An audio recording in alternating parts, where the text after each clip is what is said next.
안녕하세요. 신경외과 전문의 김태신입니다. 저는 서울 양재동에 있는 삼포드나무 병원에서 척추신경외과 원장 하고 있고요. 양재역 8번 출구입니다. 그리고 현재 또 스피나이라고 해서 스피나이 AI 회사인데 거기에 CEO를 맡고 있습니다.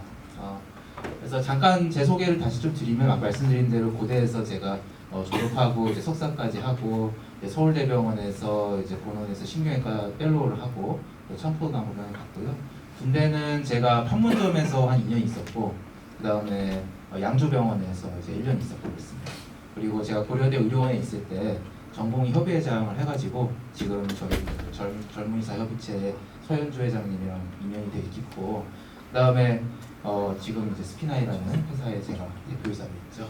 그래서 요건 이제 저 SNS 좀 활발히 합니다. 그래서 팔로우도 한 번씩 눌러주셔야 됩니다. 이거. 그래서 홍보하러 왔습니다. 네, 인스타 이 정도 열심히 했다 이 정도고 그다음에 나름 뭐 논문도 많이 썼습니다. SCI가 제가 1저자인 게 한 4개 정도 되는데 그 외에 이제 공저자도 많이 있다 이렇게 자기 자랑 많이 해놨습니다. 이제 신경외과는 어떤 과인가 하면은 단순히 말하면은 뇌랑 척추를 수술하는 과입니다. 그래서 전체 신경외과 전문의 중에 한 3,300명 되는데 그 중에 뇌를 수술하는 분이 한 900명 되고 또 척추 수술하는 사람이 한 2,400명 되죠. 근데 대학병원은 뇌 보는 사람이 주로 많고 그 다음에 척추는 중등도가 좀 낮습니다. 수술이. 근데 대학병원에서는 이게 아시는지 모르겠는데 중등도 낮은 수술을 하게 되면은 이게 상급병원으로도 병원 평가가 떨어져요. 그래서 좀 이런 등록격계 수술 같은 경우는 이런 평가일 전만 되면은 뭐 하지 말라고 막 이런 얘기를 많이 합니다. 그래서 척추하는 사람들은 다 로컬로 이렇게 많이 나와 있다. 네. 근데 저희가 신경외과 과 자체는 마이너과라고 하는데 이 대학병원에서는 가장 많은 중환자실 환자를 보는 과 중에 하나예요. 그리고 응급실에도 가장 많이 방문을 해가지고 응급의학과 선생님들하고 되게 친합니다. 이제 대신에 이런 선택의 대가로 이제 수련 과정은 레지던트 4년 그리고 펠로우 뭐 1, 2년이죠. 엄청나게 몸과 마음이 힘든데 저는 이제 가히 의업계의 UDT다 이렇게 개인적으로 생각을 합니다. 자, 신경외과의 파트로는 이제 뇌랑 척추 이렇게 있는데 뇌는 크게 4가지 파트로 되어 있습니다. 혈관, 종양, 기능, 외상 이렇게 있는데 혈관은 주로 이제 뇌출혈 수술하는 사람들 그리고 종양은 뇌종양 기능은 뭐 무도증이나 강박증 이런 통증이 막 심한 사람들 이런 거 뇌에 이렇게 심가 가서 수술하고 이런 거 하는 사람들이고 외상은 뭐 말 그대로 이렇게 외상 입고 온 사람들 그다음에 척추 수술 중에서는 이것도 파트가 있어요. 그래서 퇴행성 질환이 주로 뭐 제일 많지만 뭐 디스크나 협착증이나 근데 뭐 척추 내 뭐 혈관종 같은 혈관 수술하는 사람도 있고 또 척추도 종양이 있습니다. 그래서 척추 종양 수술 그리고 뭐 이런 아기들 막 소아 막 척추 측만증 엄청 심한 사람들 그런 사람들 막 나사 막 20개씩 받고 막 이런 게 이제 변형 수술하는 사람들이 나눠져 있습니다. 그래서 신경외과에 제가 들어오는 사람들 특징이 뭔가 하고 이걸 준비하면서 곰곰이 생각을 해봤어요. 근데 이게 소아과랑 산부인과랑 내과 뭐 일반외과, 흉부외과, 응급의학과 선생님들 너무 훌륭하시죠. 이런 필수 의료과 하는 사람들 정말 필요하고 저희 과도 이런 분들 없으면은 도저히 뭐 운영을 할 수가 없습니다. 근데 뭐 저희 과도 브레인 파트 하시는 분들은 나름 또 필수 의료과에 속해요. 근데 이런 거 안 하고 왜 신경외과에 들어오냐 이런 특징들을 좀 보니까 첫 번째로 이제 좀 고생을 사서 하는 걸 좋아하는 사람들이 있고 두 번째로는 내과 갈까 고민하다가 브레인 서저리를 그래도 하고 싶은데 해서 오는 사람 정형외과 갈까가 고민하다가 경쟁 때문에 떨어질 것 같아. 그래가지고 저희 과 오는 사람도 있어요. 이게 둘은 완전 반대예요. 성향이 만나보면은. 그 다음에 이제 한 4번째는 이제 뇌에 대해서 좀 진지한 궁금증이 있는 약간 그 홍문호 스타일이라고 하죠. 그 다음에 가오를 중요하게 여기는 사람들이 서세가 심한 사람들. 그 다음에 6번째로 이제 가정 환경이 좀 어려워. 그래가지고 나는 돈을 많이 벌어야겠어. 뭐 이런 사람들도 있고. 그 다음에 7번째로는 내가 옛날에 태어났으면 나는 농사꾼보다는 좀 사냥꾼 스타일이야. 뭐 이런 사람들이 이제 다 있습니다. 그래서 그렇게 이렇게 많은 사람들이 들어와가지고 5분의 1 정도가 1년차 초기에 다 나가요. 왜 그럼 너무 힘드니까. 그래서 현재까지도 저희가 100일이 지나서야 입국식을 합니다. 이 대부분의 과들이 한 4년 내내 힘든 과는 별로 없어요. 뭐 보통 1년차는 뭐 많이 힘들죠. 1년차, 2년차 힘들거나 아니 뭐 1년차, 3년차 힘들거나 그러는데 이 신경외과는 4년 내내 힘들어요. 그래서 4년차가 돼도 응급수술이 계속 생겨요. 그래서 막 두세 시간 자는 게 있어요. 그리고 막 TO가 한 명인 병원이 많거든요. 그런 병원은 마음대로 휴가도 못 써요. 그리고 막 와이프가 막 출산했는데도 못 가보는 선배도 있고 그랬어요. 그리고 제가 이제 서울대병원에서 펠로우 할 때 나름 거기는 펠로우가 많아가지고 한 4명이나 되는데 그럼에도 12시 넘어서 집에 가는 날이 많아요. 네. 그래서 제때 가는 날이 한 달에 한 반 정도밖에 안 된 것 같아요. 그리고 또 1년차 때 왜 이렇게 도망을 가냐 보니까 처음에 해야 하는 업무가 대부분 어디서 비는 일이에요. 그래서 나는 UDT인 줄 알고 가오 잡으려고 왔는데 보니까 내가 영업맨이야. 그래가지고 어디 가서 계속 빌고 있어. 그래서 선배들이 또 다 악바리 같아가지고 그렇게 살아서 그런지 다 또 성격이 또 그래요. 그래가지고 힘들어요. 다. 그리고 다른 과 애들은 또 찾으면은 다 퇴근하고 없대. 근데 나는 맨날 병원 중환자실을 자고 있어요. 오픈인데 나는 또 병원에서 계속 자고 있어요. 그리고 80시간 법 시행 후에는 좀 많이 나아졌어요. 그나마 막 이발도 하고 인간다운 생활도 하고 하는데 다른 과 애들은 더 인간적인 생활을 하니까 이게 상대적인 또 박탈감이 또 들죠. 그리고 또 이게 신경외과 의사 숙소가 그 외과 중환자실에 맞닿아 있어요. 항상 안에 있거나 바로 앞에 있거나 그래요. 이게 왜 그러냐면은 NS 환자가 외과 중환자실이 제일 많아요. 그리고 응급의학과, 흉부외과, 뭐 외과 선생님들이 뭐 이런 바이탈 스킬들 잘 하시죠. 인투베이션이나 뭐 센트럴 캐스 뭐 그런 거. 근데 이런 필수적인 스킬들을 저희 과가 진짜 많이 하기 때문에 그냥 도가 틀 정도로 많이 하고 또 중환자실 바로 옆에 있으니까 우리가 맨날 거기 자고 있는 거 아니까 간호사님들이 와가지고 맨날 똑똑거려요. 잘 안 된다고 하면은. 그래서 막 새벽에 막 중환자실에서 자다가 다른 과가 막 인투베이션 하다 잘 안 되고 막 캐스 넣다가 잘 안 되면은 꼭 우리 과 여기 숙소에 와가지고 똑똑 두들기면은 이렇게 나가서 대신 해줄 수 있는 봉사 정신도 좀 필요하다. 네, 그렇게 말씀을 드립니다. 그래서 이거 제 그 페이스북 사진 뒤져봤어요. 보니까 2018년도 제가 4년차 때인데 설 연휴인데 그 일요일이에요. 근데 아침 9시부터 저녁 9시까지 일요일인데 수술을 했어요. 근데 내가 버틸 수가 없어가지고 한강으로 차를 몰고 간 거예요. 가가지고 혼자서 라면 끓여 먹고 치킨 먹으면서 뭐 좋아하는 그런 사진이에요.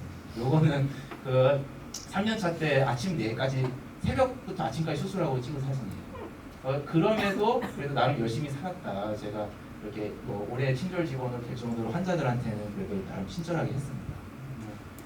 그리고 나름 그래도 막 밤새 가면서 뭐 집에 갈 일도 없으니까 앉아서 막 논문도 많이 썼어요. 그래가지고 학회 발표도 많이 하고 그리고 대한신경외과 학회에서 학술상도 받았는데 뭐 제 자랑이지만 전공의 때 받기 힘든 상이에요.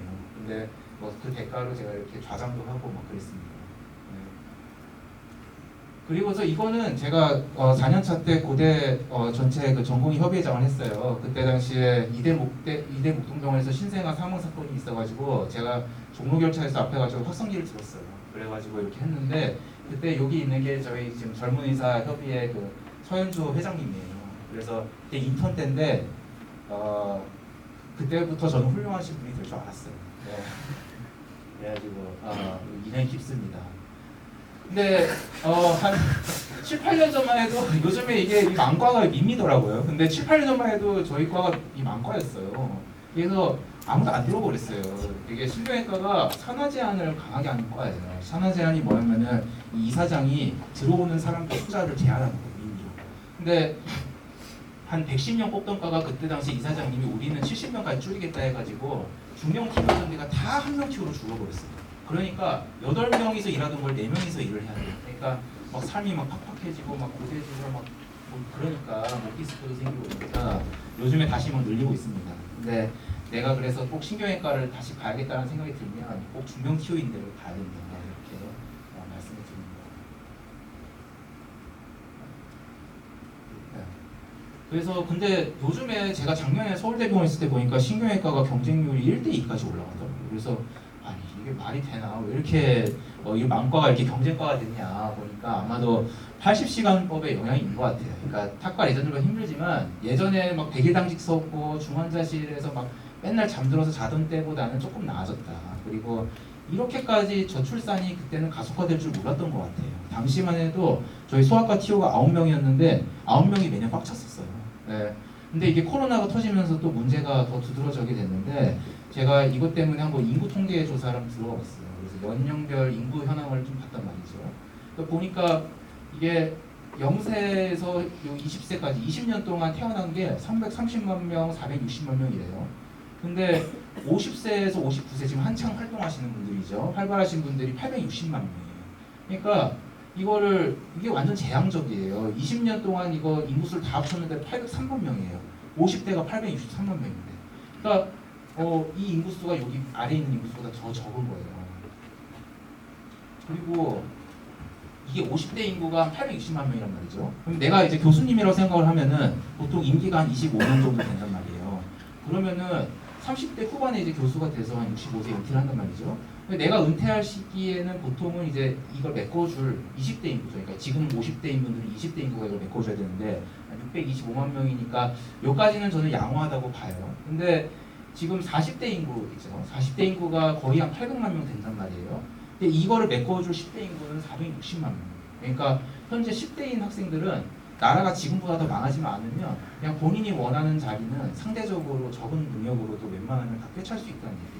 지금 여러분들 20대 초반 분들도 마찬가지예요. 네. 그래서 저는 기회가 왔다. 근데 왜 이렇게 저출산이 심해졌냐 이거 유튜브 댓글 다 봤어요. 그랬더니 뭐 살기 힘들다, 뭐 애 낳고 뭐 낳긴 살고 싶은데 엄두가 안 난다 이런 게 많은 것 같아요. 저도 뭐 이해는 가는 부분도 어느 정도 있고.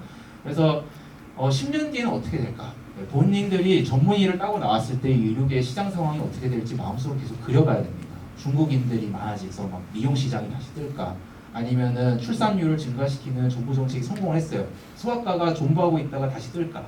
아니면은 초고령화 가속화돼가지고 노인 인구가 막 폭발을 해요. 그러면은 저 같은 노인 질환을 보는 사람들이 성공하고 있을까?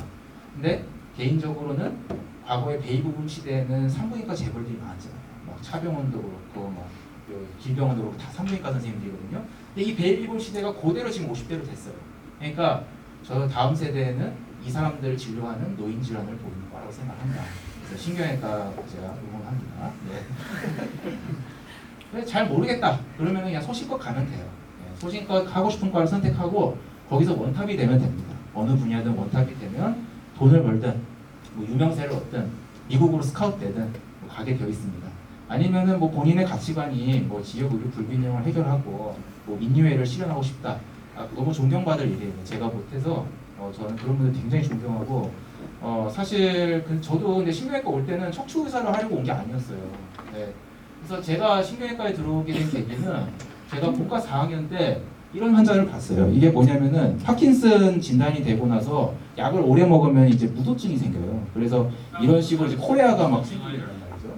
근데 여기다가 이제 딥브레인 스티뮬레이션이라고 심을 박는 거예요. 그 다음에 버튼 하나만 띵 누르면은 얘가 이제 서브탈라미 뉴클리어스에다 이렇게 박는 건데 그러면 이렇게 떨던 사람이 스위치를 키면은 이게 멈춰요. 보세요.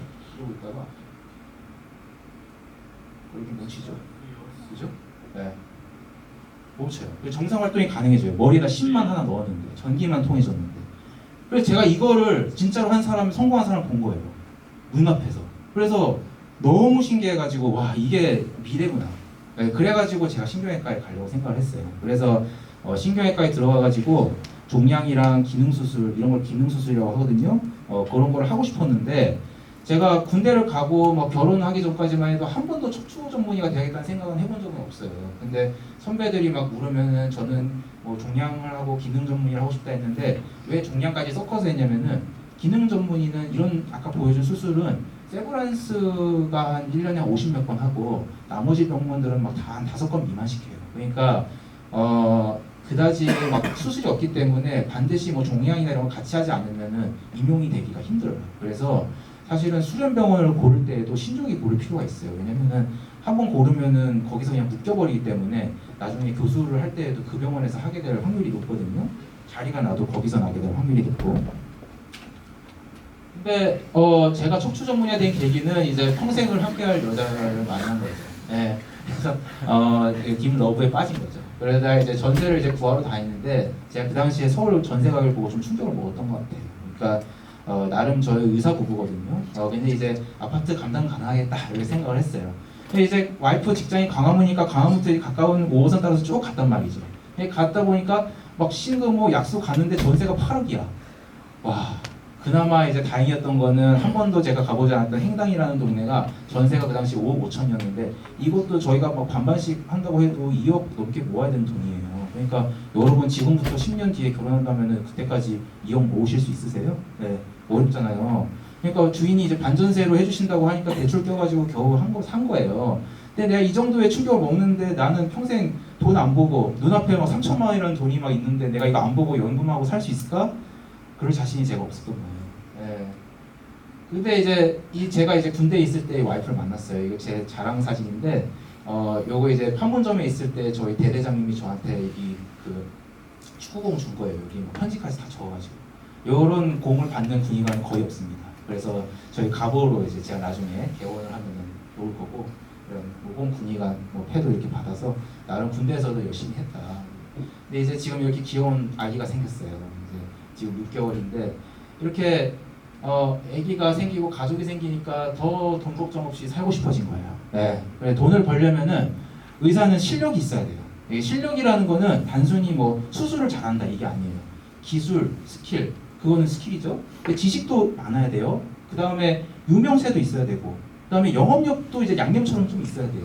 그래서 이 네 가지가 다 합쳐가지고 서로 시너지 효과를 내가지고 본인의 그런 복리 효과를 이끌어내는 거예요. 네. 근데 이제 처음에 주니어 의사는 그것이 뭐 스킬이든 지식이든 유명세든 그런 것들이 부족해가지고 내 수술 잡기가 쉽지가 않아요. 처음에 막 수술을 하자고 막 꼬시면은 아무도 나한테 안 받아요. 네, 다 도망가요, 딴 데로. 교수님들 막 수술 들어가지고 어시스트 할 때는 이렇게 이게 심적으로 부담되는 일인지 몰랐단 말이에요, 내 수술 잡는 게. 근데 하지만 내가 직접 환자를 잡아서 막 수술을 하려고 하면 특히 이런 로컬 병원은 아무런 보호가 없거든요. 이거 만약에 잘못되면 내가 다 물어야 돼요. 막 1억, 2억 배상 나오는 거. 그거를 잡으려면 내가 굉장히 용기가 필요해요. 네, 그죠? 수술을 잡을 때는 그래서 완전히 교과서적인 환자는 또 잡을 수가 없단 말이에요. 보통 교과서적인 환자는 이미 딴 데서 다 했고 뭐 나한테 오는 거는 다 애매한 경우예요. 디베이트가 있는 경우. 근데 그런 환자에게 내가 자신 있게 내가 수술하면 당신 무조건 좋아져라고 말하고서 수술을 할 수 있는 용기가 있으려면은 그런 게 잘 생기지가 않아요. 근데 이제 그렇다고 그러면 내가 수술을 안 하면 그 사람이 수술을 안 받냐? 아니에요. 딴 데 가가지고 수술을 받고 나한테 재활치료 받는다고 또 옵니다. 네. 그러니까 그런 거 보면은 집이 가까우니까 물리치료만 나한테 받겠다 이거예요. 수술은 딴 데서 받고. 그러니까 이렇게 수술을 못하는 놓아버리는 기간이 길어지면 길어질수록 점점 용기가 떨어져서 이제 수술을 못하게 돼요. 그래서 이런 용기가 생기기 전에는 내 성향이 막 무모한 도전을 싫어하는 성향이 아니야. 그러면은 대학병원에서 용기가 좀 충분히 생길 정도까지는 수술을 배우는 게 낫습니다. 그리고 근데 막 내가 가정이 생기고 막 아이가 생기고 막 돈이 더 필요해지고 그래서 로컬로 나와서 그냥 주사만 놓고 싶어. 근데 그것도 나는 훌륭하다는 생각합니다. 가정에 책임을 다하는 것도 훌륭한 거라고 스스로 생각을 하고 적어도 나중에 자녀들이 잘 먹고 잘 살면은 내 제사라도 지내주겠지 하는 마음으로 이제 돈을 버는 겁니다. 그죠?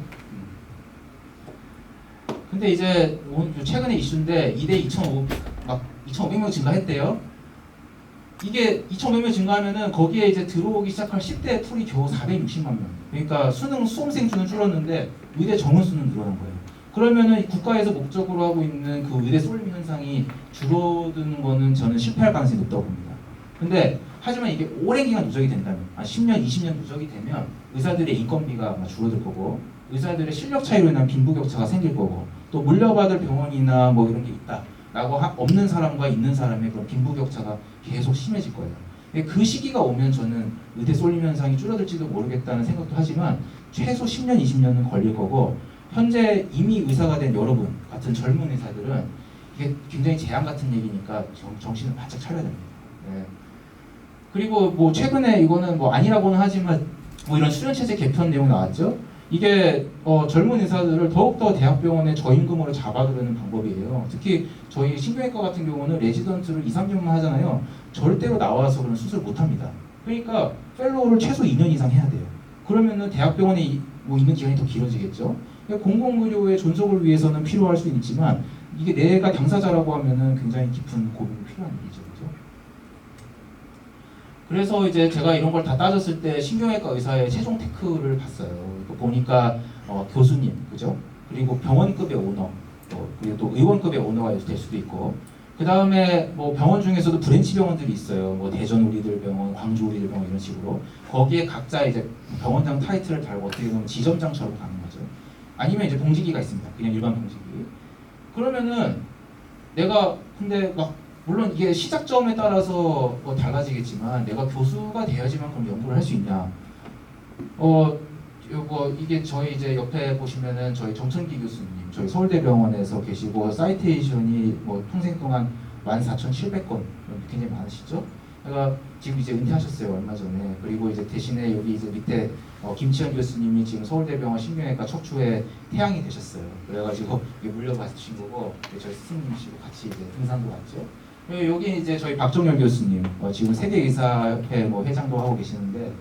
여기 그 박정현 교수님이랑 또 박정현 교수님 존경하는 교수님들 또 저희 그 선배님 여기 여운탁 선배님 저기 정신 교수님 옆에 저분은 지금 제 1년 선배인데 한림대병원의 교수님이 되셨어요. 그래서 한림대병원 동탄정신병원 교수님이고 여기 허준석 교수님도 지금 안암병원 교수님이시고요.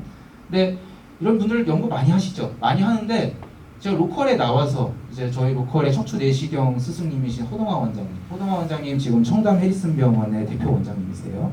근데 사이테이션이 2,500회예요. 그리고 저기 그 척추 내시경 교과서의 1저자세요. 그러니까 척추 내시경계에서 세계적으로 유명하신 분이고, 저 같이 있는 홍영호 원장님도 계시고, 여기 그 김진성 교수님도 옛날에 우리들 병원에서 로컬에 계시다가 이제 지금 여기 성모병원의 신경외과 교수님이시죠. 그러니까 이런 사례도 있다. 그러니까 무조건 뭐 다 연구를 나와서 마음 먹기가 힘든 거지 뭐 하려면 할 수는 있습니다. 그래서 이게 제가 강조하고 싶은 거는 우리가 이제 젊고 지금 젊으시잖아요. 남는 게 시간이기 때문에 시간이 가장 큰 무기입니다. 그러니까 이거를 낭비하지 마시고 내가 내일도 죽을 수 있다는 걸 항상 생각을 하고 내가 몸을 갈아놓고 살아야 됩니다. 젊을 때는. 그리고 또 이게 의협이 또 전부라고 생각하지 마세요. 그러니까 의사 수가 점점 늘어날 거기 때문에 특별한 기술이 없는 의사나 또 그 분야에서 나름 탑급에 속하지 않는 의사는 계속 무한 경쟁에 시달리실 거예요. 그래서 기술이 있고 또 알려진 의사는 소수가 될 거고 또 빈입빈 부익부가 또 심해질 거고. 근데 내가 이거에 탑급으로 들 생각이 아니면은 의협이 아니라 뭐 다른 사업이나 뭐 부업도 생각해보는 융통성도 필요합니다. 그래서 내 목표가 어디인가? 뭐 돈이냐, QOL이냐, 학자냐, 사업가냐, 뭐 나의 커리어를 중요하게 생각하냐, 아니면 가족과의 시간을 더 중요하게 생각하냐, 뭐 이런 거에 따라서 그 시작이 달라지고 결국엔 끝도 달라지겠지만 저는 하나를 얻으려면은 하나를 양보해야 되는 게 세상 이치기는 한데 어느 정도까지는 내 몸과 시간을 좀 갈아 넣으면은 동시에 이룩할 수 있는 것들도 있고 물론 저희 와이프가 많은 도움을 주고 있기 때문에 제가 하고 있는 것도 있습니다.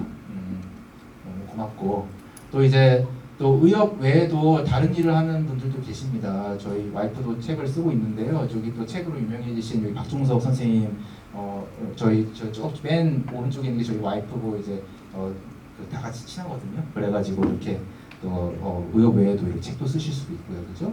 그다음에 저는 또 한때 작곡가로 살고 싶었어요, 20대에. 그래가지고 제 자취방에서 이렇게 작곡하고 있는 건데 지금 현재 멜론에 제 앨범이 5개가 있습니다. 네. 그래서 멜론에 지금 당장 검색하시면은 I'm Old라고 노래 꽤 괜찮으니까 한 번씩 들어주시면 저한테 1회당 한 4원 정도는 들어오니까 좀 여기 오면 한 2만 원 정도 돼요. 그리고 제가 이제 올해 6월에 스피나이라는 회사를 창업을 했습니다. 지금 5개월 됐는데 5개월 만에 또 저를 믿고서 부산시에서 이렇게 투자도 많이 해주시고 또 그걸 바탕으로 해서 중소기업부에서 저에게 또 팁스라고 해가지고 투자를 많이 해주셨어요. 그래서 지금 당장 또 네이버에 스피나이라고 검색을 해보시면 또 제 회사 정보가 나올 겁니다. 그래서 지금 저는 척추 관련된 메디컬 AI를 개발하고 있는 회사고 그래서 P9.net에 들어가면 저희가 개발하고 있는 제품이 나오고 당장에 좀 베타 버전처럼 테스트해볼 수 있는 해모챗이라고 있습니다. 해모챗.net에 들어가시면은 이렇게 피수치 다 입력하시면은 완전히 뭐 내과 의사 정도는 아니지만 그런 의사를 좀 보조할 수 있는 정도의 좋은 정도는 할 수 있는 그런 챗봇 시스템입니다. 그래서 그런 것도 하고 있으니까 한번 좀 들어가 주시면 감사하겠습니다. 그리고 뭐 지금도 저는 논문 쓰고 막 이런 거 많이 하고 있어요. 발표도 올해만 한 4번 정도 했고 또 여기 존경하시는 서울대 장봉순 교수님한테 막 이렇게 발표 잘했다고 상까지 받았습니다.